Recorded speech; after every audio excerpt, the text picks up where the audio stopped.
একজন একটি ল্যাপটপ দিয়ে ইন্টারনেট ব্যবহার করে মাসে আয় করছে লাখ টাকার উপরে, আর তার বন্ধু একটি বড় দোকান দিয়ে সেখানে কিছু মালামাল রেখে লোকজন রেখেও মাস শেষে ভালো প্রফিট করতে পারছে না। প্রশ্ন হলো, ড্রপ শিপিং ভালো নাকি ট্রেডিশনাল বিজনেস ভালো? আসল সত্যটা আজকে খুলে বলবো আপনাদের সাথে।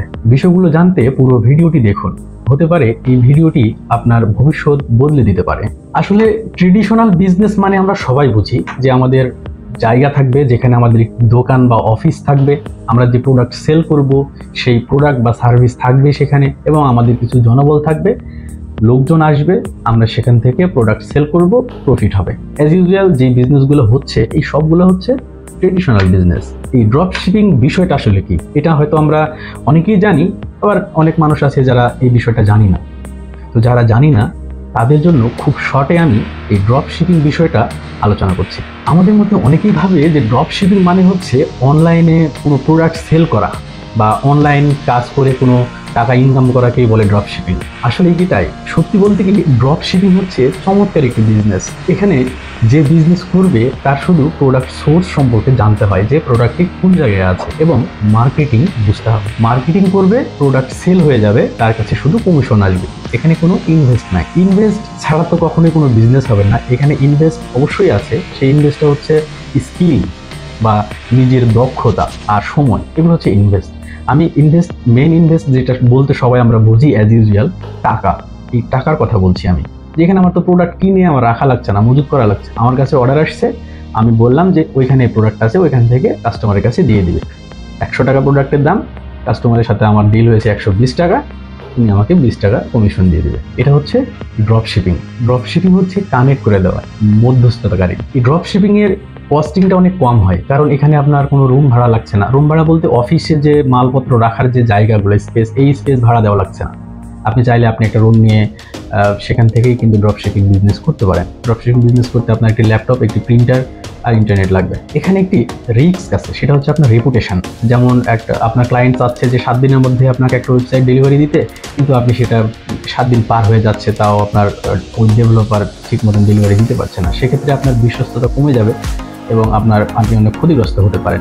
এখানে আপনার টাকা লস হচ্ছে না, কিন্তু আপনার রেপুটেশন যেটা টাকার চাইতেও অনেক বেশি ক্ষতি। আবার ড্রপ শিপিংয়ে যদি আপনি কোনো ভাইরাল প্রজেক্টের অর্ডার পান এবং সেটা যদি কমপ্লিটলি ডেলিভারি দিতে পারেন, তাহলে আপনি রাতারাতি আপনার সেল বাড়বে কিন্তু 50 গুণ, আপনি নিজেও ভাইরাল হয়ে যাবেন। কথা হচ্ছে যে ট্রেডিশনাল বিজনেস আর ড্রপ শিপিং বিজনেস আসলে কোনটা বেশি ভালো, এটা কেউ কখনো বলতে পারবে না। এটার কারণ হচ্ছে আপনার মন যেটা চায়, আপনি যে বিষয়ে ট্যালেন্ট, সেই জিনিস আপনার জন্য ভালো। সেটা ট্রেডিশনাল বিজনেস হতে পারে, সেটা ড্রপ শিপিং বিজনেস হতে পারে, বা অনলাইন বিজনেস হতে পারে।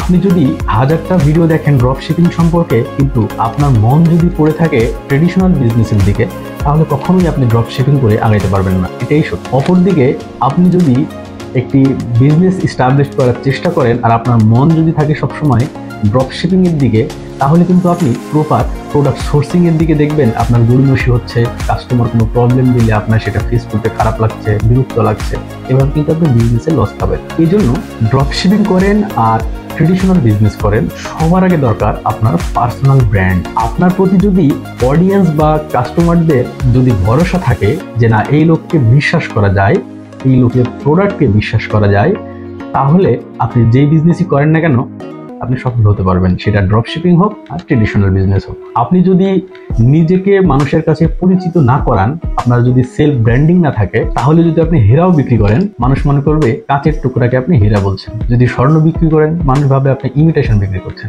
ড্রপ শিপিং কিন্তু শুনতে অনেক ঝামেলাহীন মনে হলেও এর মধ্যে অনেক প্যারা আছে, যেটা ট্রেডিশনাল বিজনেসে নাই। আর ট্রেডিশনাল বিজনেস কিন্তু অনেক বিশ্বাসযোগ্য একটি সিস্টেম, কিন্তু এটার ভবিষ্যৎ অনেক ধীর গতিতে আগায়। এখন আপনি যদি নতুন কোনো বিজনেস শুরু করতে চান, আপনার কাছে যদি ব্যালেন্স কম থাকে, আপনি চাইলে ড্রপ শিপিং দিয়ে শুরু করতে পারেন, অথবা আপনার কাছে যদি পর্যাপ্ত ব্যালেন্স থাকে, তাহলে আপনি ট্রেডিশনাল বিজনেসও শুরু করতে পারেন।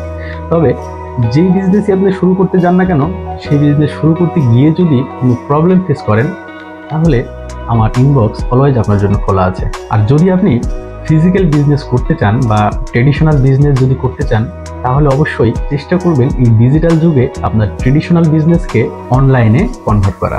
100% না, অন্তত 20-30% আপনি অনলাইনে কনভার্ট করার চেষ্টা করুন। এতে করে আপনার অ্যাওয়ারনেস, আপনার অডিয়েন্স ভলিউম বাড়বে। ধন্যবাদ সবাইকে। ভিডিওটি আপনার কোনো ব্যবসায়ী বন্ধুর সাথে শেয়ার করবেন এবং আমাদের চ্যানেলটি সাবস্ক্রাইব করবেন, এতটুকু আশা করতেই পারি। মনে রাখবেন, আজকের সিদ্ধান্ত কালকের সফলতা।